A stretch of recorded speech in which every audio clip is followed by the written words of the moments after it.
আমরা অনেকে মনে করি, অনেকে বলতে লক্ষ লক্ষ কোটি কোটি মানুষ মনে করে, বাংলাদেশের অনেকে বলতে লক্ষ লক্ষ কোটি কোটি মানুষ মনে করে, মুসলিম পরিবারের সন্তান তারা মনে করেন যে ইবাদত মনে হয় শুধু নামাজ, রোজা, হজ আর জাকাতের নাম, তাসবিহ, তাহলিল আর জিকির আজকারের। তারা কালিমা লা ইলাহা ইল্লাল্লাহ পড়েছেন, সাক্ষ্য দেন, নামাজও পড়েন, অনেক সময় জাকাতও দেন, রোজাও রাখেন, হজও করেন, ওমরাও করেন, কিন্তু এই আকীদা লালন করেন ইবাদত মনে হয় শুধু নামাজ, রোজা, হজ, জাকাত, তাসবিহ, তাহলিল, জিকির আজকারের নাম।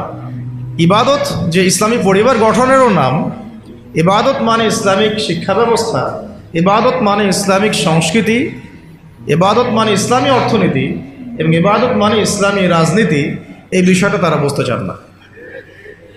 চান না। শুধু তাই না, বরং তারা অস্বীকার করেন। কি করেন? সরাসরি অস্বীকার করেন। এবং অস্বীকার করে তারা কি করেন? অস্বীকার করে তারা মানব রচিত তন্ত্র মন্ত্র মতবাদের পূজা করেন।